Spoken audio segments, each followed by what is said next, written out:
We built Siscom out of a pain that we have experienced ourselves. We've been in the technology industry for 7 years.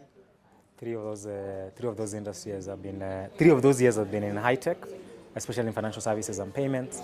So I know people know my face, with the existing payments product. So that experience taught me that there are gaps at foundational level that we need to fix even before we think of scaling technology. And those gaps are, talent, digital infrastructure,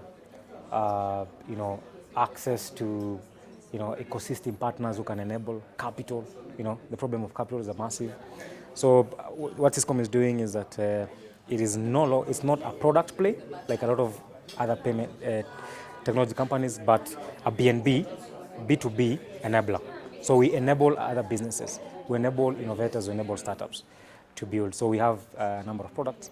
One is a Siscom Engineering Campus, which is all about offshoring and augmenting your tech developer experts.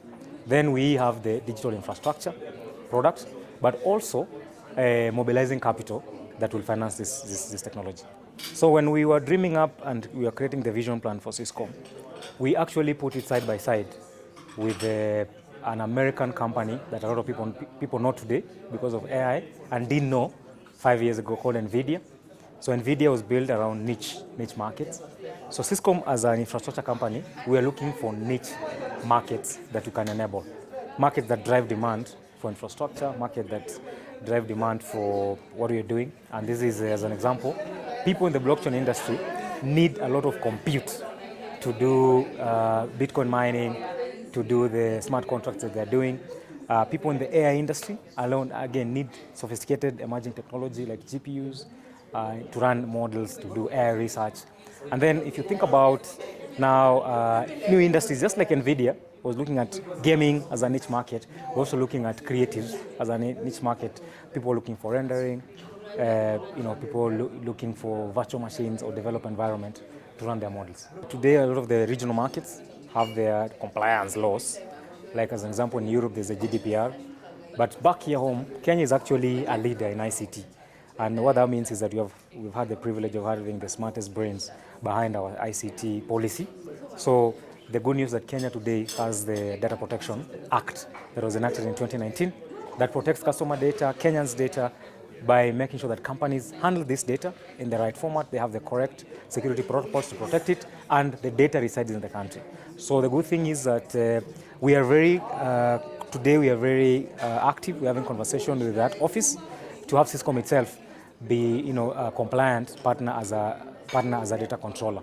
On the developer engineering side, we don't put guys on payroll because that will be simply unsustainable for a startup. And this is coming from my experience running a fintech company. So what we do is that we just augment. We get top experts who are already working in other businesses, let's say AWS, Microsoft. We tell them, no, guy, you don't need to quit where you are. Just give us a day or two per week.